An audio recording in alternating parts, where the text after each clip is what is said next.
जिंदगी खेलती भी उन्हीं के साथ है जो खिलाड़ी बेहतरीन होते हैं। कोई हताश होकर बिखर जाता है तो कोई संघर्ष करके निखर जाता है। साथियों, अब तय आपको करना है कि आपको हार मानकर बैठ जाना है या फिर संघर्ष करना है और अपने माता पिता के सपने को पूरा करना है, जिससे कि समाज में उनका नाम ऊंचा हो और वो भी गर्व से कह सकें कि हाँ, मेरा भी बेटा या बेटी गवर्नमेंट जॉब में है। वो भी गर्व से कह सकें कि हाँ, मेरा बेटा भी इंस्पेक्टर है या एसआई है, दरोगा है या लेखपाल है, बीडीओ है, जो भी आप जॉब पाना चाहते हैं। जय हिंद साथियों, कैसे हैं आप सभी? मैं नेहा स्वागत करती हूँ आप सभी का आपके अपने परिवार में। साथियों, इस क्लास में हम लोग हिंदी का प्रैक्टिस सेट करते हैं। पिछले वर्ष जो भी क्वेश्चंस परीक्षा में पूछे जा चुके हैं वही क्वेश्चंस हम लोग इस प्रैक्टिस सेट में डिस्कस करते हैं। आप किसी भी एग्जाम की तैयारी कर रहे हैं, जहां पर भी हिंदी का पोर्शन आता है, हिंदी के क्वेश्चंस बनते हैं, तो आप बिल्कुल सही प्लेटफॉर्म पर आ चुके हैं। यदि आप इस चैनल पर नए हैं तो चैनल को अभी से सब्सक्राइब कर लीजिए ताकि आगे आने वाली क्लासों के नोटिफिकेशन आपको समय पर मिलते रहें। जिसने भी पिछली क्लासेस नहीं देखी हैं, चैनल के प्लेलिस्ट में जाकर पिछली क्लासेस देख लीजिए। आपको इन क्लासों से निश्चित ही मदद मिलेगी। आपका हिंदी का पोर्शन यहाँ से कवर हो जाएगा। तो साथियों, बिना किसी देरी के शुरू करते हैं आज की क्लास। आज की क्लास का जो हमारा पहला क्वेश्चन है, प्रत्यय मूलतः कितने प्रकार के होते हैं? जो प्रत्यय होते हैं आपके मूलतः कितने प्रकार के होते हैं? अब देखिए, प्रत्यय क्या होते हैं? उपसर्ग और प्रत्यय शब्दांश होते हैं। क्या? शब्दांश मतलब शब्दों के अंश। प्रत्यय क्या होते हैं? प्रत्यय मूल शब्द के पीछे लगते हैं और उपसर्ग मूल शब्द के आगे लगते हैं। ठीक। और देखिए, प्रत्यय आपके कितने प्रकार के होते हैं? तो इसका जो आंसर सही हो जाएगा ऑप्शन नंबर 2। कितने प्रकार के होते हैं आपके प्रत्यय? 2 प्रकार के होते हैं। अब 2 प्रकार के कौन कौन से होते हैं? देखिए, प्रत्यय आपके देखो, एक तो क्रिया और धातु के पीछे लगते हैं, और जो दूसरे होते हैं जो संज्ञा शब्द के पीछे लगते हैं। जो क्रिया और धातु के पीछे प्रत्यय लगते हैं उनको कृत प्रत्यय कहा जाता है, और जो संज्ञा शब्दों के पीछे लगते हैं उनको तद्धित प्रत्यय कहा जाता है। ठीक, इतना आप लोग याद रखेंगे। इसके बाद अगला क्वेश्चन है आपका, दशानन शब्द में कौन सा समास है? अब देखिए, जो दशानन शब्द है ये कैसा शब्द है? यदि व्युत्पत्ति के आधार पर देखा जाए तो ये आपका योग रूढ़ शब्द है। कैसा शब्द है आपका? योग रूढ़ शब्द। और इसमें कौन सा समास है? तो देख लीजिए, जो देखो, दशानन शब्द का अर्थ क्या है? 10 और आनन का सर, जिसके 10 सर हो, अर्थात रावण। रावण के ही तो 10 सिर होते हैं। अब देख लीजिए, इसका आंसर क्या सही रहेगा? ऑप्शन नंबर क्या? बहुब्रीहि समास। कौन सा? बहुब्रीहि समास है जो दशानन शब्द में है। अब देखिए, इसका क्या होता है? जहां 2 पद मिलकर कोई विशेष अर्थ दें, जहां पर 2 पद मिलकर कोई विशेष अर्थ देते हैं वहां पर कौन सा समास होता है आपका? बहुब्रीहि समास। जैसे लंबोदर हो गया, गजानन हो गया, ये सारे उदाहरण किसके हैं? आपके बहुब्रीहि समास के। क्लियर?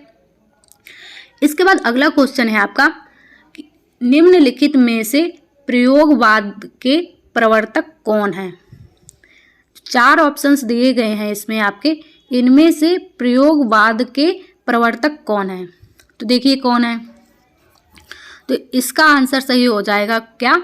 Option number 3। क्या?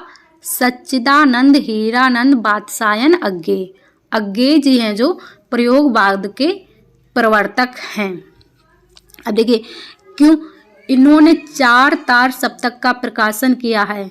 सच्चिदानंद हीरानंद वात्स्यायन अज्ञेय जी ने 4 तार सप्तक का भी प्रकाशन किया है। और जो ये प्रयोगवाद है, इसका कौन सा समय है?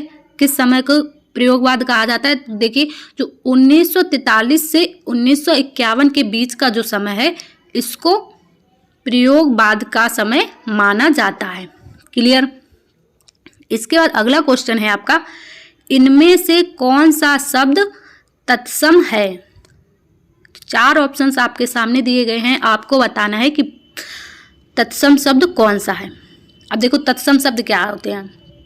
संस्कृत के वे शब्द जो ज्यों के त्यों हिंदी में प्रयोग किए जाते हैं। संस्कृत के वे शब्द जो ज्यों के त्यों हिंदी में प्रयोग किए जाते हैं तत्सम शब्द कहलाते हैं। और संस्कृत के वो शब्द जो रूप बदल कर हिंदी में आते हैं उनको क्या कहा जाता है? उनको तद्भव शब्द कहा जाता है। ठीक, समझ गए? तो इसका जो सही आंसर रहेगा आपका ऑप्शन नंबर 4, क्या? अंक। अंक जो शब्द है इसका ये है आपका तत्सम शब्द। ठीक, बात करें कि इसका तद्भव शब्द क्या होगा, तो इसका जो तद्भव शब्द होगा आंक। क्या होगा? आंक। ठीक, अब देखिए इसमें पहला क्या है? आंत। आंत क्या है आपका?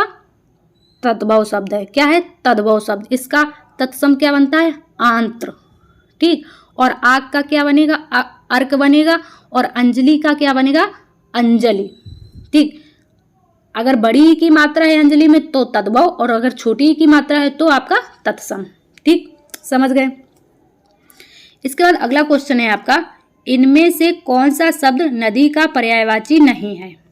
अब देखिए इसमें से कौन सा शब्द है जो आपका नदी का पर्यायवाची नहीं है? तो देखिए सरिता को आपका नदी कहा जाता है, निम्नगा को भी नदी कहा जाता है।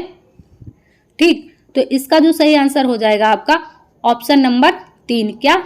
जो आपदा शब्द है, आपदा क्या है आपका? नदी का पर्यायवाची नहीं है। ठीक, इसके बाद अगला क्वेश्चन है आपका, अनुनासिक स्वरों का उच्चारण स्थल कौन सा है? जो अनुनासिक स्वर हैं आपके उनका उच्चारण स्थल क्या है?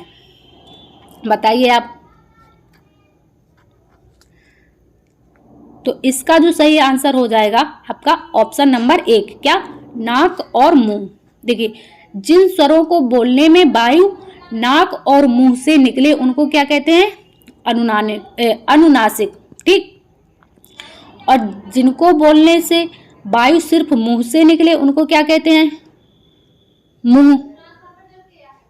ठीक, और जिनको बोलने से वायु सिर्फ नाक से निकले उनको क्या बोलेंगे? अनुस्वार बोलेंगे। ठीक, इसके बाद अगला जो क्वेश्चन है आपका, खेत रहना मुहावरे का क्या अर्थ है? खेत रहना मुहावरे का क्या अर्थ है? अब देखिए इसमें क्या हो जाएगा आपका, खेत में काम करना हो जाएगा, वीर गति पाना हो जाएगा, या खेत की रखवाली करना हो जाएगा, या फिर कोई नहीं होगा। तो देखिए इसका जो सही आंसर रहेगा आपका वीर गति पाना। क्या? जो खेत रहना मुहावरे का अर्थ है इसमें वीर गति पाना। ठीक, जो लोग युद्ध में जाते हैं ना, रणभूमि में ही वीर गति को प्राप्त हो जाते हैं, उसी का मतलब है खेत रहना या फिर वीर गति पाना। ठीक, इसके बाद अगला क्वेश्चन है आपका, रीति काल को श्रृंगार काल इनमें से किसने कहा है? किसने कहा है रीति काल को श्रृंगार काल? ठीक, तो इसमें देखिए आपका क्या हो जाएगा, इसका जो सही आंसर होगा आपका ऑप्शन नंबर 3, क्या? विश्वनाथ प्रसाद मिश्र। जो विश्वनाथ प्रसाद मिश्र हैं इन्होंने रीति काल को श्रृंगार काल कहा है। ठीक, अब मिश्र बंधुओं ने क्या कहा है रीति काल को? मिश्र बंधुओं ने रीति काल को अलंकृत काल कहा है। रामचंद्र शुक्ल जी ने रीति काल ही कहा है। और रमाकाल शुक्ला रसाल ने क्या कहा है? कला काल कहा है। क्या कहा है? कला काल। ठीक, समझ गए? इसके बाद अगला क्वेश्चन है आपका, कोई आ रहा है वाक्य में कौन सा सर्वनाम है? अब बताइए, कोई आ रहा है इस वाक्य में कौन सा सर्वनाम है? तो देखिए कोई आ रहा है, ये तो पता है कि आ रहा है। अब कोई आ रहा है तो क्या हो जाएगा आपका? पता तो है नहीं कि कौन आ रहा है, तो इसका क्या हो जाएगा आपका? अनिश्चयवाचक सर्वनाम। क्या हो जाएगा? देखिए जब किसी प्राणी के बारे में बात की जाती है तो कोई, और यदि किसी वस्तु के बारे में बात की जाती है तो कुछ। ठीक, तो इसका आंसर सही हो जाएगा आपका ऑप्शन नंबर 3, अनिश्चयवाचक सर्वनाम। और निजवाचक में क्या होता है? जहां पर आपका प्रयोग किया जाए, आप या फिर स्वयं का। ठीक, निश्चयवाचक में क्या होता है? यह वह। पास की चीज़ों के लिए यह हो जाता है और दूर की चीज़ों के लिए वह हो जाता है। ठीक, संबंधवाचक में क्या होता है आपका जो सो, जो संबंध जो जिन शब्दों से संबंध बताया जाए, जैसे जो सो। ठीक, क्लियर। इसके बाद लास्ट क्वेश्चन है आपका, श्याम पेंसिल से लिखता है, इसमें कौन सा कारक है? तो देखिए आपका कौन सा कारक है। सबसे पहले तो आप ये जान लीजिए आपके कारक होते कितने हैं। तो कारक होते हैं आपके 8। कितने होते हैं कारक? 8 कारक होते हैं। ठीक, अब देखिए इस क्वेश्चंस का आंसर। तो इस क्वेश्चंस का जो आंसर रहेगा आपका ऑप्शन नंबर 4, क्या? करण कारक। क्या सही रहेगा? करण कारक। अब देखिए श्याम पेंसिल से लिखता है, मतलब लिखने का माध्यम क्या है? पेंसिल। तो करण कारक में क्या होता है? से के द्वारा, जहां पर मतलब पेंसिल से लिखता है या फिर पेंसिल के द्वारा लिखता है, बात तो एक ही होगी ना। और अपादान में क्या होता है? अपादान में भी से आता है, लेकिन जहां पर अलगाव का भाव हो, जैसे पेड़ से पत्ते गिरते हैं, तो वहां पर कौन सा कारक हो जाएगा? आपका अपादान। ठीक, और संप्रदान में क्या होता है? को के लिए। क्या? को के लिए, जहां पर लेने देने की बात हो। और कर्म कारक में, ठीक साथियों, तो ये थी हमारी आज की क्लास। आज की क्लास में आप लोगों ने कितने क्वेश्चन सही कर पाए हैं आप लोग कमेंट्स में ज़रूर बताइएगा। यदि आपने क्लास को अभी तक लाइक नहीं किया है तो क्लास को लाइक कर दीजिए, और क्लास यदि आपको पसंद आ रही है तो अपने दोस्तों के साथ शेयर भी कीजिए। मिलते हैं आप सभी से अगली क्लास में। जब तक के लिए अपना ख्याल रखिए, मस्त रहिए, तंदुरुस्त रहिए और अपनी तैयारी करते रहिए। जय हिंद साथियों।